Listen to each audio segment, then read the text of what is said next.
नमस्कार। आप देख रहे हैं लॉ मास्टर और मैं हूं अजित पधानिया। आज के एपिसोड में हम बात करेंगे भारतीय न्याय संहिता 2023 के तहत धारा 6 से 8 तक के प्रावधानों के बारे में। भूमिका। भारतीय न्याय संहिता 2023 का मुख्य उद्देश्य कानून व्यवस्था को बनाए रखना और आपराधिक मामलों से संबंधित स्पष्ट दिशा निर्देश प्रदान करना है। इसका हर एक अध्याय समाज में न्याय और सुरक्षा सुनिश्चित करने के उद्देश्य से बनाया गया है। आइए अब धारा 6 से 8 तक के प्रावधानों को विस्तार से समझते हैं। धारा 6। सज्जा की शर्तों के अंश। सज्जा की शर्तों के अंशों की गणना में आजीवन कारावास को 20 साल के कारावास के बराबर माना जाएगा जब तक कि अन्यथा प्रदान न किया गया हो। धारा 7। सज्जा कारावास के कुछ मामलों में पूरी तरह या आंशिक रूप से कठोर या सरल हो सकती है। धारा 8। जुर्माने की राशि, जुर्माना अदा न करने पर देयता आदि। प्रत्येक मामले में जिसमें किसी अपराधी को कारावास की सजा दी जाती है, जो किसी भी प्रकार का हो सकता है, अदालत जो ऐसे अपराधी को सजा सुनाती है उसे सजा में यह निर्देश देने का अधिकार होगा कि ऐसा कारावास पूरी तरह से कठोर होगा, या ऐसा कारावास पूरी तरह से साधारण होगा, या कि ऐसे कारावास का कोई भी भाग कठोर और बाकी सरल होगा।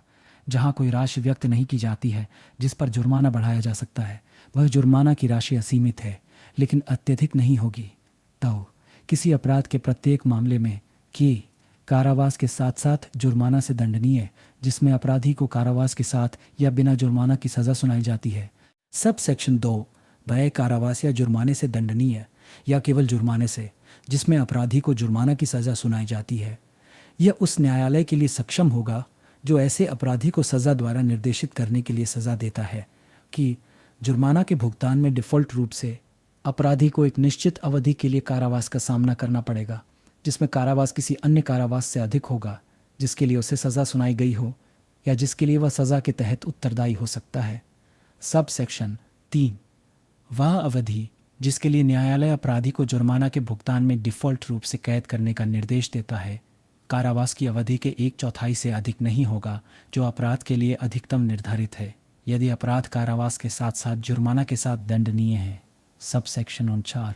वह कारावास जो न्यायालय जुर्माना के भुगतान में डिफ़ॉल्ट रूप से या सामुदायिक सेवा के डिफ़ॉल्ट रूप से लगाता है, किसी भी विवरण का हो सकता है जिसके लिए अपराधी को अपराध के लिए सज़ा सुनाई जा सकती है। Sub section 5। यदि अपराध जुर्माने या सामुदायिक सेवा के साथ दंडनीय है तो वह कारावास जो न्यायालय जुर्माना के भुगतान में डिफ़ॉल्ट रूप से या सामुदायिक सेवा के डिफ़ॉल्ट में लगाता है सरल होगा, और वह अवधि जिसके लिए न्यायालय अपराधी को कैद करने का निर्देश देता है जुर्माना के भुगतान में या सामुदायिक सेवा के डिफ़ॉल्ट में से अधिक नहीं होगा। Sub section 5A। 2 मास जब जुर्माने की रकम 5,000 रुपये से अधिक न हो। Sub section 5B। 4 मास जब जुर्माने की रकम 10,000 रुपये से अधिक नहीं है। Sub section 5C। किसी अन्य मामले में 1 वर्ष।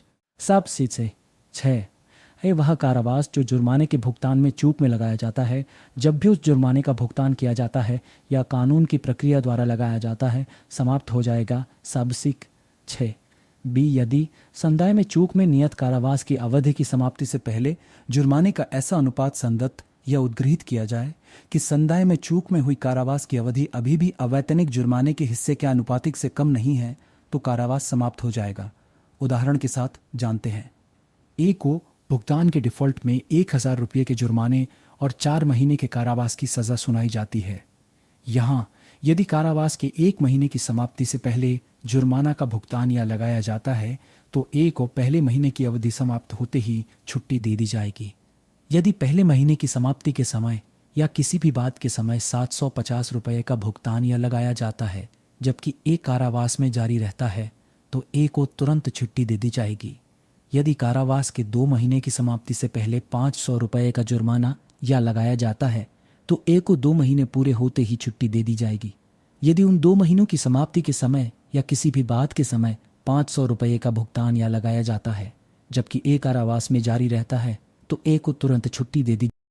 Sub section 7। जुर्माना या उसका कोई भी हिस्सा जो अवैतनिक रहता है सजा के पारित होने के बाद 6 साल के भीतर किसी भी समय लगाया जा सकता है, और यदि सजा के तहत अपराधी 6 साल से अधिक की अवधि के लिए कारावास के लिए उत्तरदायी हो सकता है तो उस अवधि की समाप्ति से पहले किसी भी समय और अपराधी की मृत्यु किसी भी संपत्ति को दायित्व से निर्वहन नहीं करती है जो उसकी मृत्यु के बाद कानूनी रूप से उसके आरण के लिए उत्तरदायी होगी। इस प्रकार धारा 6 से 8 के प्रावधानों का गहन अध्ययन हमें भारतीय न्याय संहिता 2023 के उद्देश्य और उसकी प्रक्रिया को समझने में मदद करता है। धन्यवाद। आज के एपिसोड में बस इतना ही। अगले एपिसोड में हम चर्चा करेंगे धारा 9 से 11 तक के प्रावधानों पर। तब तक के लिए बने रहिए लॉ मास्टर में। आप देख रहे थे मास्टर में हो, मैं हूं अजीत। धन्यवाद। और ये थी भारतीय न्याय संहिता 2023 की धारा 6 से 8 तक की संक्षिप्त जानकारी। उम्मीद है कि आपको ये जानकारी उपयोगी लगी होगी।